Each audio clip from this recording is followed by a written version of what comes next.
This is Beyond the Front Door podcast with Lindy and Rhea. We're opening the door to real stories from our community. Business owners, leaders, dreamers, and doers, sharing the journeys that shaped them. Our goal is simple: to support, spotlight, and celebrate the people around us. Come on in. Hey, are we ready? Yeah. All right. Welcome, everybody, to Beyond the Front Door podcast with Lindy and Rhea. We're excited to be partnering with the Habitat for Humanity as part of an April series on affordable and sustainable housing. As you may recall, last year we did as well a series on affordable housing in April. And so we're doing it a little bit differently this year, but we hope you enjoy the episodes we're bringing you here in the month of April. Yeah, it's going to be a lot of great information. It is. So today we have with us Dan Dorsch from the Habitat for Humanity, and actually he's with us for every episode, as well as Justin Loeffler from the Wyoming Hemp Company. So thank you both for being here. Yeah, Thank you. And so Dan, if you want to do our usual, which is just a little blurb about kind of your thoughts and ideas around affordable and sustainable housing and our series we're going to do here for the month of April. Yeah, thanks. For the month of April, we currently have our Home is the Key campaign going on, where we're really bringing attention to not just affordable housing, but the benefits of home ownership and what it looks like to get people into a home who probably wouldn't have the opportunity otherwise. And so this series is just a way to highlight that, and then also different aspects of home ownership. And in particular for this episode, I would say more of sustainable building materials and how we're looking at changing what we're building with and looking at new building materials into the future. So a lot of time people focus on the price point as affordability. We're talking more about how to get more affordable and sustainable during the build as well. Awesome. I'm really excited to hear This is going to be interesting for sure.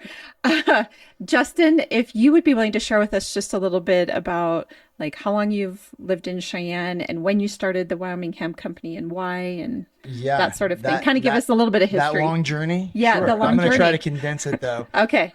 So I've been in agriculture my entire life. We moved to Wyoming probably, 16 to 17 years ago. Okay. And so when I came here, I did everything from precision ag consulting, selling seed, to selling equipment. And what I vastly figured out is that our Wyoming farmers and our agricultural community does not exist on the agricultural spectrum. Like, we don't exist as a whole when it comes down to how much corn we can produce, how much soy we can produce. We're really limited. So our number one export in ag is hay and alfalfa. So we don't have a lot of diversification when it comes to the crops that we can grow. So I think it was in like 2017, that was 2014, there were rumblings about industrial hemp coming back. Universities were starting to do some trials. But then it was in 2018 that the federal government actually legalized it. And so I hopped on board with a group of individuals here in Wyoming to really kind of help get the bill passed so we could grow industrial hemp. The real reason that I dove into this was, again, for our farming community. We are limited. So being able to give these guys another crop to be able to grow, that's number one. So first of all, it does grow here. We already proved that. So we kind of went through the trials and errors of that, and we figured out that hemp does grow fantastic in Wyoming.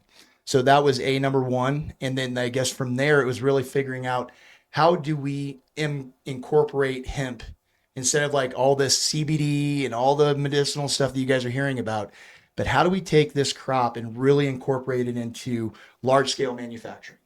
In essence, we're replacing trees. So really that was kind of the message that we had to start conveying to everybody to kind of get them away from the marijuana conversation, understand that this has no THC in it, and really kind of drive the messages to say, look, we're in trouble in the timber industry. This is happening in our lifetime. We're watching it happen right now. So we need to have a sustainable, reliable substitute for timber. Dimensional lumber and a lot of these things, they're never going to go away, but we're going to get very limited on it. So if we can start supplementing for products and utilizing something that our Wyoming farmers and other farmers can grow, that's perfect. So over the course of the last 5 years, so we started in 2020 with Wyoming Hemp Company, and over the last 5 years, we have done everything. We have figured out growing and genetics. We have figured out milling and decortication. We have figured out packaging and manufacturing. And so now we are picking the products that we're getting ready to move forward with, and that is building and construction materials. Now, correct me if I'm wrong. From what I recall, when that hemp bill first got passed and some areas around the state started to experiment with growing it, it's not in all areas of Wyoming. And you correct me if I'm wrong, but I feel like there was a little bit in Platte County. Platte County is a distributor. There's farmland available there. So that's Wheatland. Yep, in Wheatland. Up around Park County, is there? Yeah, so we had well? some very early on, we had some growers that did CBD. It was a catastrophe. That was really the first black eye. And fortunately for us, we were able to kind of mitigate through that. And Wyoming's done a really good job of kind of like keeping out the garbage. But because over you that have course, growers that are growing with high level, that do have levels of THC in it, and the goal is to not do that. Because the other thing too that I remember, because this was a subject that I cared about and still care about, but seeds travel. the pollen does. Yes, yes. And so what can happen is in some fields, if somebody is growing CBD, but there's THC present or high levels of THC present, and that seed carries, then there's some, and with Wyoming wind, it can be a little problematic. It can go a long way. Yeah. It's windy here. Yeah. I know it's a shock to us too, Dan, but So I think that's where we start to figure out, and I think we don't figure out, it's already been figured out. There's some legislation going through right now that there's going to be a definitive line, right? Like there's a bunch of people that are talking about, oh, if this passes, hemp derived products will not, or CBD derived or hemp derived products that produces, great, let it pass. Yeah. Because what that does is it puts a line in the sand that says, look, there's this half, CBD, marijuana, THC, consumable type. Right. Those types of products need to be grown inside. They're greenhouse type products. We don't need to grow thousands of acres. We've already proven that. Right. But because there's not a high demand. There's not, for that. and it's just so small, right? Yeah. But when you start looking at cinder blocks, plywood, extrusion, construction materials, non-wovens, you're talking about train loads. And that's why this industry hasn't been taken seriously. Because at the end of the day, the real manufacturers that want to incorporate this, plywood companies, pulping companies, paper companies, they're willing to look at sustainability, but they're not going to change over their manufacturing for a semi-load. They've got to have it in droves. So yeah, there's a definite difference in between there. industrial hemp and the cool thing about consumable. what we've done is we've located and had a lot of great farmers throughout our state that have participated with us over the last 5 years. So we've tested some things in different areas. We feel very confident in the fact that our farmers will blow it out of the water. So what areas of the state are currently, which counties are farming it? Great question. So in the last couple of years, what we have found is that this industry is driven by not very heavily ag-minded folks. So what they did was thinking that the hardest part was going to be growing. They found out that was the easiest part. Put it in the hands of the farmer. They're going to overgrow and they're going to make it work, right? So over the last 3-4 years, everybody overgrew. What we've done here with Wyoming Hemp Company is we've really worked specifically with just a few farmers to kind of progress the growing here in our state, but we've kept all the riffraff out. So we don't grow a lot here. We just do a lot of test plots. We have our own research farm, but the vast majority of what we're doing is we're buying from other farmers that have grown too much. Okay. Yep. So we're bringing it in from other states. Oh, okay. So there's not that much farming happening in Wyoming? Not right now, currently. Okay. Yep. Okay. Well, and I mean, only certain areas of the state are really ripe for farming. Yeah, it's awesome. We have pockets. So we're not really it's competing. Pockets. Yep. Yeah. For sure. Okay. So then the Wyoming Hemp Company, it says, I'm just reading off your flyer here, innovative and sustainable alternative to traditional wood-based building materials, engineered from the inner core herd of industrial hemp plants. What's that mean? What's HURD? Herd. So the easiest way to describe the plant, like in industrial, there's really only 3 things that we go for: the grain, the fiber, and the herd. So think of a banana. Okay. The peel is the fiber. So that's where you make everything from your clothing all the way down to your non-woven. So like cotton replacement. Okay. The inner woody core, the banana, that's the tree replacement. That's the wood. Okay, so we can use this cellulose, and hemp grows so fast, we can actually replace 1 acre of hemp will replace 4 acres of trees, and it will grow in 90 to 100 days. Wow. That's amazing. So we're talking about, so when we bring Dan back in the conversation, because I can suck the air out of a room. It's okay. We're going to get him back in. When we started looking at some of these things and we started looking at the sustainability factor, it was really important for us to partner with a company or a group that was already taking that path. So it was like, look, we've got a product. It's going to be structural. It's going to be certified.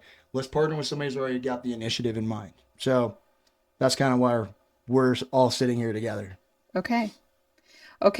So you're getting your hemp from where there's large amounts that can be grown, but you're manufacturing it here. You're growing, milling it, and manufacturing it here in Wyoming for the purposes of building materials. So that, and part of this partnership with you, Dan, then is to make maybe housing a little more affordable and sustainable through this process. Yes, absolutely. So it was really cool. Justin called me out of the blue and said, "Hey, I'm with Wyoming Hemp Company. I want to talk to you about building materials for hemp." And I was like, okay. Because Habitat International already has a movement of going more sustainable building. Some of the larger affiliates across the nation are implementing solar and following LEED and Energy Star efficiencies. We're trying our best here to do that as well.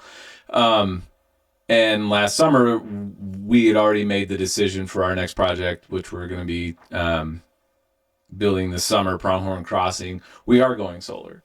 We're also using new materials for us, structurally insulated panels.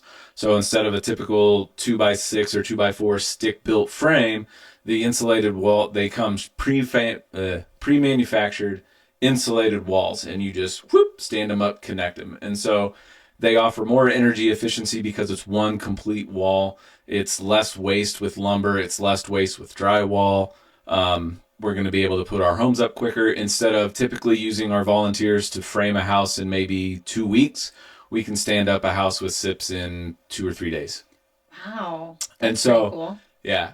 And so along with the SIPs, along with solar, we're estimating that we're going to be saving our homeowners between $50 and $100 a month on energy bills.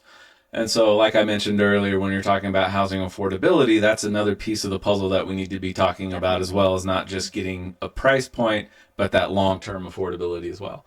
And so we were internally having these conversations about moving forward in our building. And then out of the blue comes Justin, and we meet, and he sits down and he goes through the spiel and he shows us this. And I'm just like, this is a no-brainer. Like, what do we need to do to get rolling on this?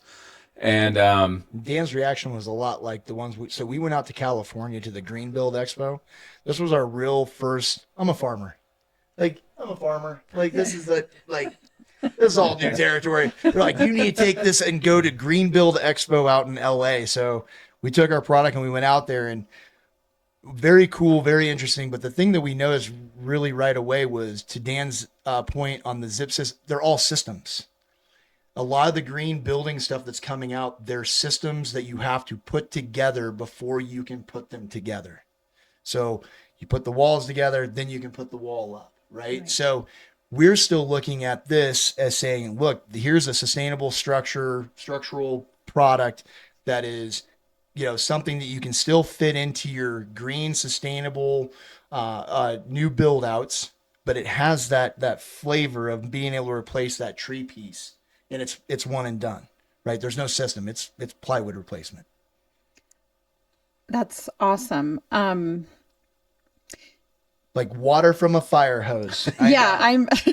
So the first question I have is, it feels like whenever we talk about making something green, oftentimes it's more expensive 100%. To do it that way. Yeah. But with making plywood, it's actually less expensive. It's going to get less expensive.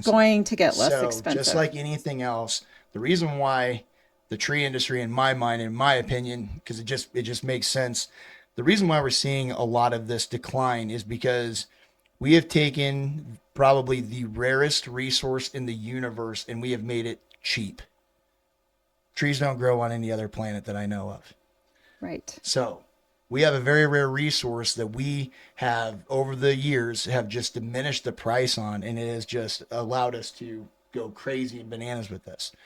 If we're going to replace something that's already cheap, we got to start somewhere. So our goal is to say, like, look, there's nobody in the industry or in this in what we're doing that can get something produced cheaper than the American farmer.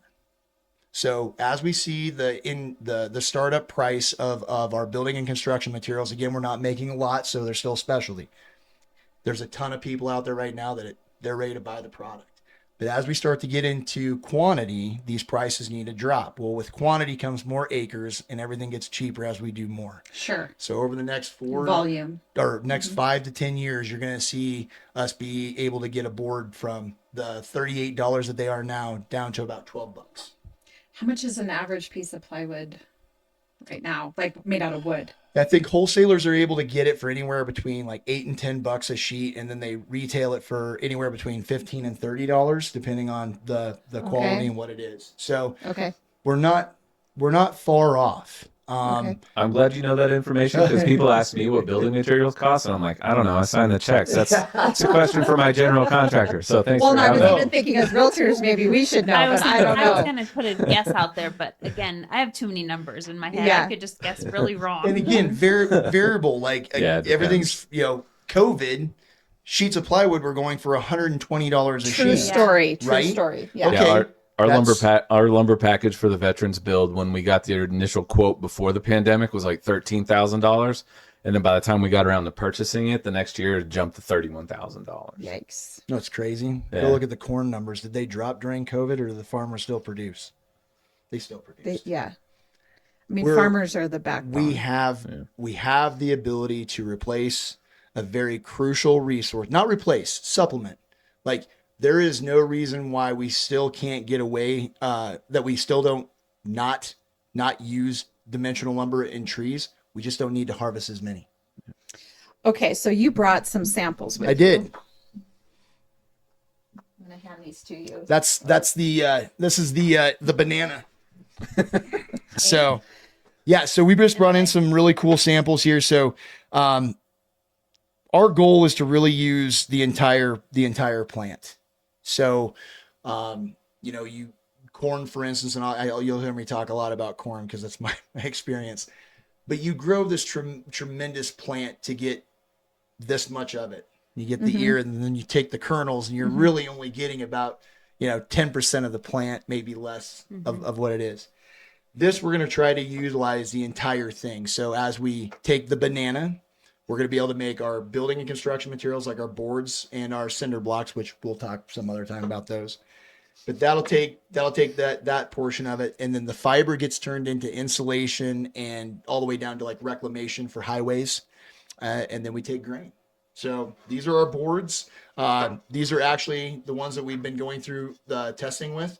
So these are all ASTM structurally approved for sheathing. I'm like, karate chop it real quick. Yeah, is it just No, it's hard. Is it just as sturdy? I think that's what everybody would want to know. Yes, is it just as sturdy? It's light. It so feels people feel it sturdier. and they're like, okay. And then they start trying to snap it, and it's like, no, okay, this is legit. So this, we're going to be able to do 1/2 inch, 3/4 inch. Is telling Dan the presses that we're looking at bringing in, we can make 2 inch. I don't know what you'd need 2 inch thickness for, but there's a lot of different things that you can do with a shiplap, tongue and groove. We can start doing trusses, press trusses with them. So there's a lot of other products than just clothes hangers. I had a company ask me if we could CNC clothes hangers out of this. Wow. Yeah. Interesting.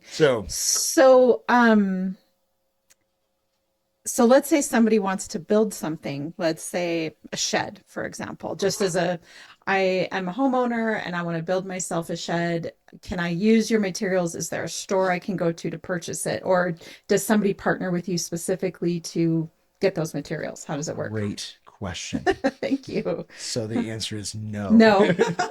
Okay. So right now, we've just kind of exclusively worked with Dan right now. We're going to do some like smaller projects. Dan's got some build outs coming out. So we're going to do some garden sheds and start some other things just to start implementing. Getting the word out there. The word out because again, everything that we have really prided ourselves on. So Dan was talking about some of these other build outs where they're using hemp insulation or a hempcrete or something along those lines. Let's just be honest. Those products aren't structural yet. Okay. If you look up hempcrete in the code, it is coded for insulation. It's a fancy insulation. Now, don't get me wrong. It's awesome. People use it, but for the everyday homeowner and stuff, it's too niche. Doesn't make sense. It's more artisan if you really want to understand. So Okay. all of these products were not structural. And so it was very important that when we went down this path that everything that we did was structural. So while working with Dan and getting the mill built, we are going to do these little projects, but we really won't be able to go to full scale sales till the mill is complete. Okay. Yeah, that was when we met. Like I said, I was like, yeah, done. What do we need to do? And my first thought was, I know new building materials need to be approved both by the city and by, well, I didn't at the time, but I found out the International Code Council. They're a nationwide organization that anytime there's new building techniques, new building materials, that they do the testing and they sign off on it and say, yes, it's strength, it's fire resistant, what you need. It meets the standards to build homes with, basically, right? Right. And so that was my first question. And Justin was like, I don't. Farmer. Yeah. Farmer. Yeah. Well, it seems like it will, but I don't know. So I immediately called Tono at the building department. Hey, what do we need? And he's the one that told me about the ICC. He's like, you get the letter from the ICC and we're pretty much good to go. We just need to, if once they sign off on it, the city's good on it. Yep. Okay. So that, if I'm not mistaken, is what we're waiting The current for. step. But we have to wait for the mill Yep. before they get the letter. So all of the steps are done when the mill starts producing boards and they're the same. So that's the big thing is repeatability. Okay. So the testing on them. So like legitimately the sheds that Dan will be building those out of, they're structural. Okay. Yep. It's just, they're not ICC coming off of our new mill yet. Okay. So- Is there a time frame that Oh gosh. I mean, we are talking That's the about the million-dollar government, question. right? Yeah. So I am still very hopeful that, again, that's kind of the cool thing that we've done is we've already laid the groundwork. So equipment and everything is ready to be pulled triggers. So as soon as funding is finalized, this will probably take us around 8 to 10 months to build out and then probably another month to run material through and finish it out. So a year probably. and so I don't know if I just had a questions. All right. I'm here the all day. ICC though, they have to do you have to go through this whole process to get there? Are they like an approval body? So the process has already been done. So we've already done their entire lengthy 9-month testing process. Okay. So what we have to do now is just build the mill and ensure that the boards that are coming off the mill are and then the they same put their as- stamp of approval on it That's at that correct. point. Yep. Okay, I got it. Trust so me. roughly, Yeah. well, nothing moves quickly, does it? Ever. No, we understand that. And that's hard for guys like us because we're like super excited about it, right? And we're like, let's Yeah. go. Oh, 9 months until we get the letter. But, Justin graciously donated half a pallet or so Yep. of the boards he had. And I was like, we can't do it. We can't use it on our homes yet. But we did build a dressing room in our restore with the boards. And Yes, I saw that. That's what started the conversation, Yep. I think. Our Eric, our construction supervisor, had nothing but good things to say about using them. He's like, these are great. See, and that's the You stuff know? that we want to make sure we're Yeah, it doing. wasn't like he hammered a nail in it and And it fell weird. apart It or was like- something. Yeah. No, it was great. And so that's why we're looking to maybe hopefully do storage sheds for our next project. Again, waiting for that ICC certification and that letter in the mill. So, but I'm really excited about the Yeah. There's potential. one good thing that came from the Wyoming win. We built our structure as soon as we got our very first boards almost a year ago. First thing we did was we built a structure out at the farm. Okay. And it is still there, still looks awesome. It's still there. We're not farmer, not construction guy. We put this thing still up and we're there. just sitting there going, oh my God, nope, it's awesome. Solid. So last week when it was 9, or 100 miles an hour. 109. Yeah. It was fine. You weren't looking at it swaying. So what was it, 2 weeks ago when we had even more or whatever? That was when we were cringing. And then the last couple of days we were like, it's got it. Yeah, it didn't Yeah. look like those That's old awesome. nuclear tests where you see the structure just. Oh, it was so bad. It was so bad. So, Okay, so you guys are going to go through this process and everything's going to be approved probably about a year from Yep. now. Then what? So my goal, I can't speak for Dan, but my goal is like, we've done a ton of research. We're starting to work with, I think, the right groups, but just the latest research, Wyoming's going to need, anywhere between 38 and 50,000 new homes in just the next 5 years.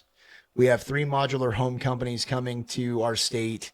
We want to get in as many projects and working with Dan, so then that way, when these build outs start happening, we're using locally sourced materials and we can help supply that initiative. Because again, like we said, we were out at Green Build Expo in California, and we talked to a ton of people that were affected by the Pasadena fires. Mm-hmm. They haven't even started building that yet. They're still trying to source building materials. So when we were talking about our boards, I think I was pitching them out there at like $45 a sheet. Didn't Nobody even phase barked. them. Not even close. When can we buy? Yeah. How many can we get? Like, wow, good for you. so yeah, and it's a bit surprising enough, we still have that kind of traction here. So are there no other states or no other people doing it? Oh, you mean making these boards right Yeah. now? No, Congratulations. Which is why there's not an ICC letter. correct. Well, you are on the ground floor of something. We really sure hope amazing. so. Yeah. We sure hope so. I think that this is going to be good for our state, especially. Again, there's just so many things that we can do. And I think the more that we can wrap in rural development and economic development, like, again, yeah, Cheyenne be cool, Cass be cool, and all, but we already have like our rural communities. This is where these small pilot mills can give a value add to farmers, create jobs in these rural communities, make a product that we can use in state and sell out of state. We have Colorado right to the south of us. Mm-hmm. They're huge into the green building stuff right now. Yep. And they're calling for these products. Who better to fulfill that than Wyoming, right? Their neighbors to the north. I love it whenever Wyoming is, what do you want to call it? Winning? Innovative. Yes, Winning. Right? Yeah. Innovative. And and we do Ahead come of up. the the way. curve. Yeah. We're always the last of the trough. And Yeah. I will tell you, Feels like it. I get farmers, and again, our farmers here, they catch on to what we're doing. And we get calls all the time of, Justin, when can we grow? Are you guys going to be ready to do this? I'm telling you, it's not the farming piece that we have to worry about. We get this mill going, we're going to be able to impact so many small communities through this. It's just going to revitalize, because how many things are grown in Wyoming that you can say that we have an actual impact with? Nothing. None. Yeah. Whatever corn or anything we grow, it feeds our cows along with the hay that we grow. We need to grow something, mill something, produce something, and do it ourselves. That's amazing. So as part of your partnership with the Habitat and Dan, in terms of him being ready a year from now, I remember you telling me a little bit of kind of your vision and what you're hoping to do with housing for people in need. What does this mean for you, like moving forward? How will you integrate this? Well, when he's up and running, we're hoping and we'll be utilizing the hemp boards for probably interior walls, roof decking to begin with, right? But like further down the line, which I think would be cool, is if a mill could do the SIPs here, right? Because our SIPs provider is out of Denver and Montana. And so hemp board, hemp insulation, hemp board SIP, like that, like the evolution of this as it gets going is in my, that's what I see in my mind too. There are a ton of synergies, right? There's a lot of, whether it's from the specialty guys that can make our boards into shiplap and those specialty products, to working with entities like Dan's got that actually have initiatives that we can actually partner with to actually, start doing some of these build outs. I think that there's going to be some really cool things once we further understand, all the input costs and what it actually goes down to, that there should be dollars there to help entities like Dan get their hands on these products now. I also think that there's going to be some, again, we're not making 200,000 sheets a month. We're making, smaller quantities. So there might be partnerships here. And I think what Habitat is doing is tremendous. And so I think having access to be able to distribute those boards, be able to get them at a wholesale price, distribute them for their projects so they're guaranteed to be able to use them. I think there's a lot of cool things that we can do as we start to progress this. Like, I don't want, my wife would kill me if I don't say this. Like, when we were talking about the price of the board, she about strangled me. She's like, what are you doing? This is not what you were supposed to be doing. Like, this is supposed to be affordable, right? Like VA stuff, like, affordable housing. Mm-hmm. So we really dove hard and were able to kind of get that thing down. But, she was very, very adamant in the fact that this has got to be something that, it's got to work for everybody. Everybody's got to have access to it. Yep. Which is going to require scaling. Scaling. Like I'm just looking at you thinking, yeah, the scaling, once this grabs a hold, I would imagine, maybe I'm dreaming, would go fast. Like that would be fast. The demand is going to outpace. That's the hope. Yeah, That's that the would be the hope. hope. Yeah. That's a good problem to have. Yeah. So, I mean, like projects, that's kind of what we're looking for here in the next year. So Dan's got projects. I'm trying to work with the state on a couple projects that they've got. There's some private projects that we're working on to just kind of do a lot of proof of concept stuff. Yes. Yeah. We actually were contacted by a treehouse company How fun. Yeah. because, again, it's for tree houses, and Yeah. they were, it's one of those bougie treehouse companies. Yeah. Now, whenever I think of tree houses, I think of like Washington and Oregon. Is this the area? So this was actually down in, there's one in Colorado, and then I Oh. think the other one was in Missouri. Oh, well, I I've mean, always wanted to go to one. yeah, it'd be Tree fun. house. Mhm. Yeah, Oh yeah, it'd be really cool, right? yeah. So no, I think the opportunities are, they're going to start presenting themselves. And here's the really cool piece is like, and Dan can attest this, we have not talked a lot about it. We've really tried to make sure that we crossed all the T's, we got all of our I's dotted, because to your guys' point, if this takes off, we're going to get one try at this. Our farmers, they don't like to get burned, and our builders don't like to get burned. Yep. And so when we start talking supply, I was talking to a couple of GCs, and I was asking like, you guys see this, I see it as helping farmers. I see it. What do you guys see when you guys see products like this? And they said, reliable supply chain. Yeah, that's where that scaling. There is nothing worse than them showing up on a project and somebody says that the lumber's 2 weeks out. So Availability. Yeah, because we do live in a world now where we want to. I think everybody understands when you're building a structure of some kind that it takes time. But at the end of the day, yeah, you want to be able to keep up with the pace of what a typical build would take. Yeah. Yeah. Yep. Well, that just sounds really awesome. Okay, so you said there's going to, I've heard you say, and I don't know if you can like just tick this off, but so wood or building materials. So wood-based building materials, but then I also heard you say something about concrete. But I guess what I'm wondering is like, can you just like rattle off a list of things that industrial hemp is going to be able to help with? Yeah, Just 100%. to kind of wrap this up. So in a very, very key word, pretty much anything that trees can do, hemp can do. Okay. Anything that cotton can do, hemp can do. So when we start looking down the line, yes, plywood, cinder blocks, they're incredibly low hanging fruit. They require a lot of quantity, so it's perfect for us. But as we start to dive down the rabbit hole, we start figuring these things out, you can get all the way up to recyclable plastics. So when you start growing hemp, you're growing everything from your bioplastics to biochar. I mean, anything and everything that we can do here. Okay. I think that also there's besides the building and construction arena that we're trying to bridge that gap because this is totally new. I think that there's another gap that we can bridge between the oil and gas industry in Wyoming as well. Right now, hemp is super absorbent. So oil absorbance, reclamation for oil sites, places where we have abandoned wells, we can use that to reclaim those areas. So there is a lot of things outside of the agricultural spectrum that hemp can do for our state. And it really works here. I mean, Super excited. it does sound really big, doesn't it? Yeah, I'm really excited. Yeah. So like carbon, I'm gonna feed you baby birds. Okay. Okay. Yeah. Feed us. Yes. Let's do. get really Give it to us. One last thing here. Okay, so we're talking about houses. Hemp sequesters sequesters more carbon than a lot of other crops and plants, even more than trees. So when it sequesters it into the soil, it also captures it within its structure. So when we build boards like this or cinder blocks, those have a carbon credit to them. So when a school or a hospital or a Habitat for Humanity or somebody starts building, these building materials will have a unit of carbon that will come with them. So if you build this, homeowners or builders will be able to collect a carbon credit on their build up.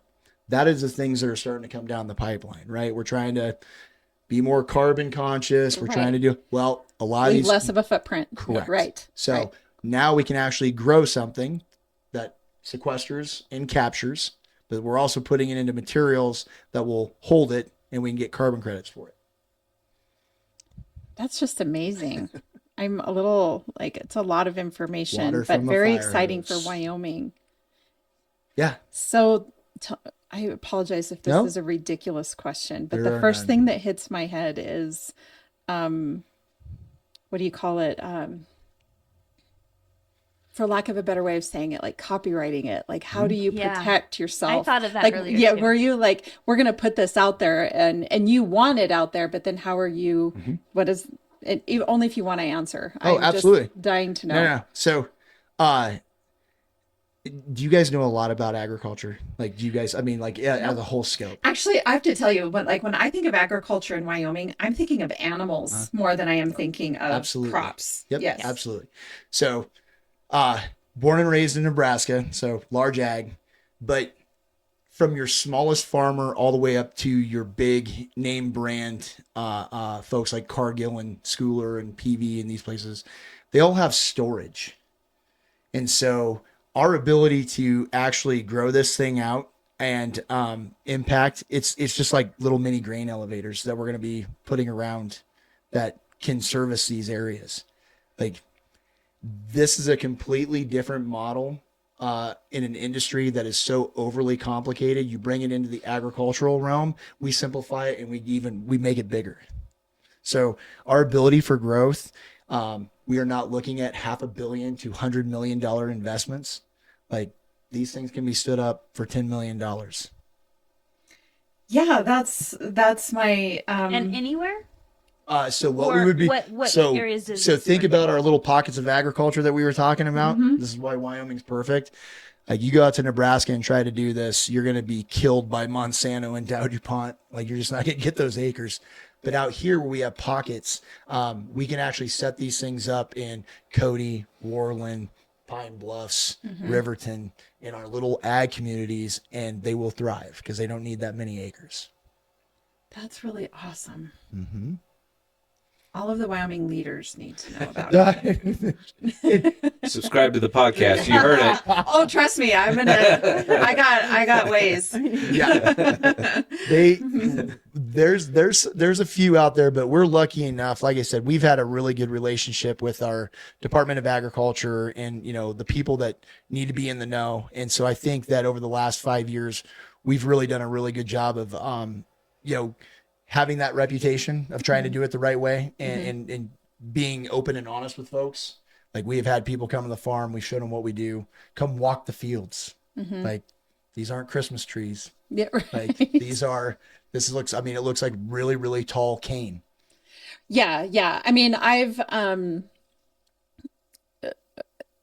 like in a marijuana plant, for example, some of those, like, just interestingly enough, on a small side detour, is that back when marijuana first became legal, that one of the, like, when they were very first writing laws, it was like you could have, let's say, 3 plants, and everybody's thinking of the little plant that they grow in a pot, in their garden, right? These plants can grow to be your wingspan big, and sorry, I keep hitting your thing, and 8 or 10 feet tall, and then it's considered one plant. I mean, they become so big. Yeah, they really do become really, really big. But it's like this. It was just this weird loophole hemp plants are the same, and they just grow big and just grow. The hemp plants are about an inch in diameter, and they're a huge, tall stalk. They can grow tall. Okay. Yep. But that's when you said it, that's what hit my head, is they can grow to be really tall and really big. Yeah. But it was this weird loophole in the law because they were like, you could have 3 plants. And they're like, okay, so we're going to, make this, 6 by 10 feet big. It's one plant. It's Yeah. one. Yeah. Yeah, we had some people call, and they were trying to find us early on. And I think we were like in the middle of July. So the crop was pretty tall. And I said, yeah, just drive along the highway. You'll see the crop off to the east. And they drove right by, and they called a little while later, like, we're almost at Torrington. Did we miss it? Oh yeah, you missed. when they came back, they looked at the field and they're like, this isn't what we thought it was. Right. We're looking for Christmas tree farm. We're looking like for, no, it's, the cool thing about this is that the farmers don't have to have any kind of infrastructure change. It is a same tillage, same drill, same swather, same baler, same truck that hauls it. It's just different seed. Well, I like the way that you kind of differentiated between like consumable CBD versus industrial CBD, and that really consumable products are probably grown in warehouses. Now, let me ask you this, because a lot of the conversation around that, let's say consumable CBD or THC products, they consume a lot of energy and water. What's the difference then? But then that's most likely in a warehouse, like you're saying. So in a typical farm, when we're talking about industrial hemp, I'm assuming it consumes about the same amount of water as any other agricultural plant that you have out there.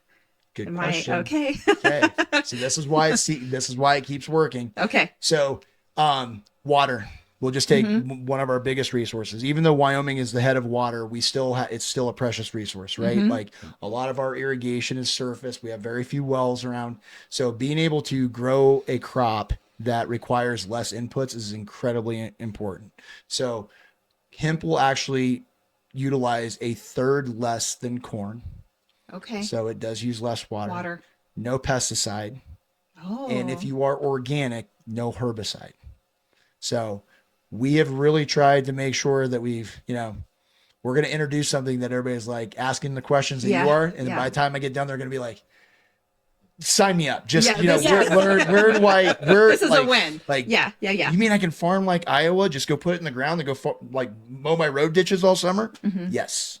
And really, at the end of the day, what I hear you saying is right now it's a niche product, but when this catches on and you can start to scale it and produce in larger amounts, that price is going to come down a bit. I used to think back in my younger days, I was like, I can't wait for when all these things come about where the big conglomerates like Walmart and all these places are going to have their sustainability plans and it's going to make people do things.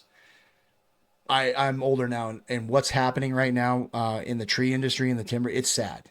Like it is incredibly sad. And if you see the people that it's affecting and the jobs that they're losing because of this, it's not one of those places. But that motto is true. As much as I can sit here and say, yep, I don't have a problem selling these things, I don't, because it's niche now, but there are things happening in the background that these are going to be necessities. It's not going to be whether you want them or not. It's going to be that's what's available. Sure. It is.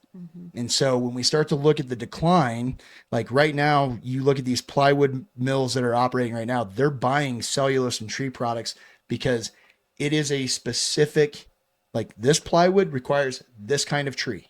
This plywood over here requires this kind of tree. Sure. When you run out of this tree over here, you're hauling it from across the country. And it's more expensive that way. Yeah. Absolutely. Yeah. So I'm not doing anything. I'm just reading the tea leaves going, if we can now do a gentle transition instead of a hostile takeover, I'd rather do that. Exactly. Right? Like, let's just start introducing them. People are like, they're ready for it instead of going, oh, by the way, we are now out of trees. And it's incredible because you start talking to a lot of these larger companies.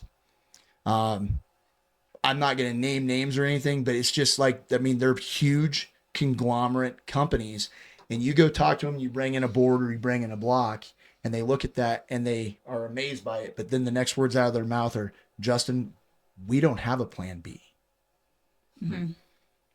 Yeah. We don't have a plan B. You can't make something more of something if it takes 50 years to grow it. Well, this is what I think, and what I hear you saying is that your plan B is doable. I think, let's use for example, powering our cars, our vehicles, right? The move from fossil fuels to electric, but then that was their plan B, but it hasn't really panned out the way that they want, right? So we're still heavily reliant on fossil fuels, or a hybrid nature of fossil fuel and electric, which still requires coal. I'm just going to say. But the infrastructure. Right. Yes. But what I hear you saying around this is a plan B that everybody could get behind. It would be easy. And the infrastructure is not as complex, right? Right. So we look at things that move into the future and we look at things that are developed. It's always more complex. Yes. Like, we have electric cars. Great. We're going to do these power stations. We've seen those going up. Oh, but now we don't have the power grid to get to the power, and it's going to take another. Right. We did something here, and then we worked it backwards. What we did was we came from the trenches and worked it forwards and said, look, this is what we can do. This is what we can supplement. And it's a supplementation. Like, again, we're not making dimensional. There's going to be always a need for that, I think. I think there is, but that's the focus. So, I truly believe that out of a bad situation, opportunity presents itself. That, and we talk about that all the time, don't we, Lindy? Yes. On this podcast, where people have come on and so often they make the leap or they make the jump because of some hardship. I mean, I can't tell you the number of people that have come on that, they either started a business before the pandemic, like right at the beginning, during, but it ended up being a blessing, you know, and you just have to be able to kind of do what you're doing, which is read the tea leaves. Well, let's be honest. Understand what the needs are. The first spike was the COVID when the COVID. Is when COVID hit and plywood prices spiked. What happened? And then all of a sudden started people and toilet paper. We ran out of toilet paper.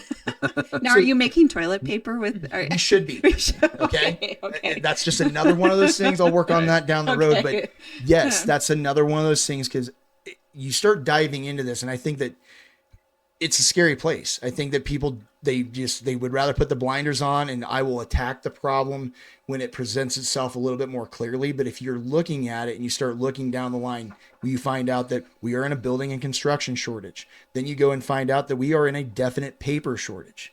These are shortages that are real. We're importing a lot of this stuff. So, how do we fix it? Well, nobody has a really great solution that fits into the mantra that they're already doing. This does. So, is it a cure-all for everything? No, but it's a damn simple solution that we can start implementing now. That has the ripple effect of benefits is going to be extensive. I mean, we talked and joked a little bit about our animal bedding, because again, that's where we had to start to prove people that we could make this amount of material. But we started talking to chicken people. Chicken people are crazy. I'm not a chicken person. But they are full of knowledge and they're fun. They are fun. Everyone needs to get out of your mundane day. Talk to a chicken person. They're fun. Okay, we started talking to some very large chicken people. Big confinements. And so EOG, which is the governmental agency for, what EOG is, right? Yep. They came out with these new rules and regulations for confined chicken coops.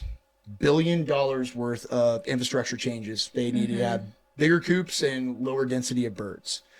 We started diving into it and working with some people in that industry, and we found out that just by using our animal bedding, I'm not making this up, by just using our animal bedding, they would reduce their cost, because the animal bedding would neutralize the ammonia smell, which means they don't have to open the coops as much, which means they don't have to heat it as much, and they're not changing the coops out as often.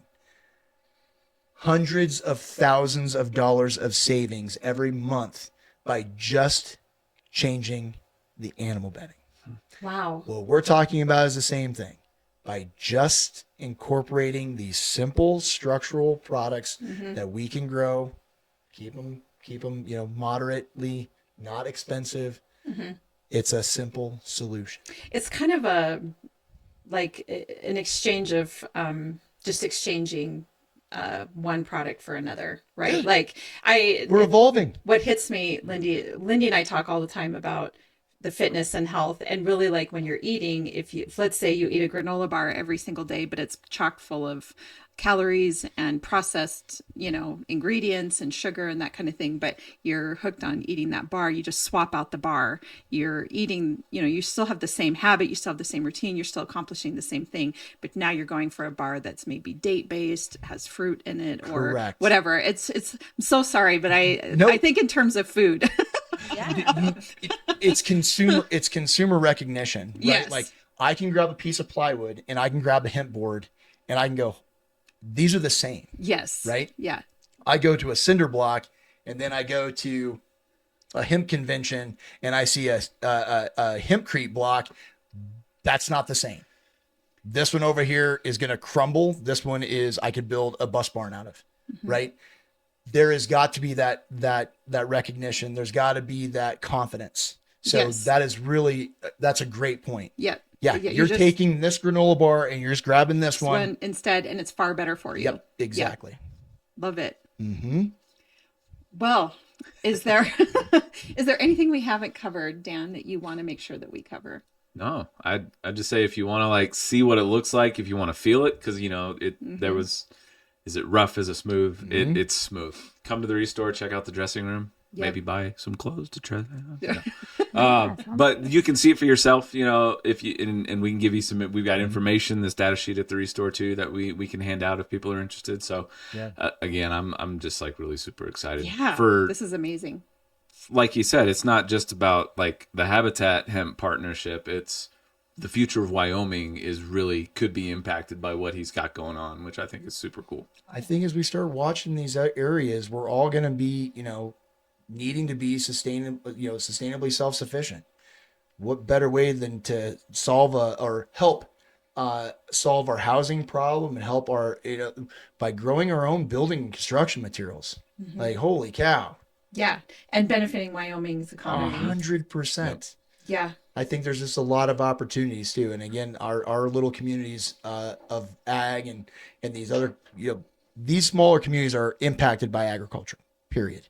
And if we can start getting a little bit more recognition, I think we're going to start seeing a lot more government programs, a lot more government dollars. USDA, we had a very interesting conversation with them is, Wyoming doesn't get ag dollars, but if we had projects, that changes the conversation. So this benefits us in a lot of different cool ways. Yeah, absolutely. So if anybody that's listening to this wants to reach out to you, I'm seeing on your flyer, wyominghemp.us, and that your phone number is 307-222-9447. Yes. Does this come directly to you or no? Okay, thank God. I was like, I was waiting for it. I was waiting for the numbers. Like, as soon as she said two, I was like, okay, we're good. okay, Where does that go? It goes to Wyoming Hemp. Yeah. Okay. It goes to our office. So we are located in Hawk Springs. If anybody wants to know, you see right along Highway 85. But we just actually built a country store. So a little boutique along the highway. This actually highlights what industrial hemp is actually supposed to be utilized for. So it covers everything from our building and construction. We have clothing, we have swag, we have hemp seed, hemp hearts, we have seed meal, we have soap, balms, everything cool. done out of the Yeah. industrial So cool. hemp side. Yeah. Love it.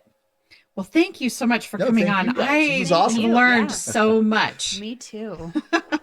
Amazing. Okay. And Dan, Habitat for Humanity, if anybody wants to partner up with you or give to the Habitat, where do they find you? Best way to do it is CheyenneHabitat.org, and it's got all our information, where to shop, donate, advocate, get involved, and volunteer as well.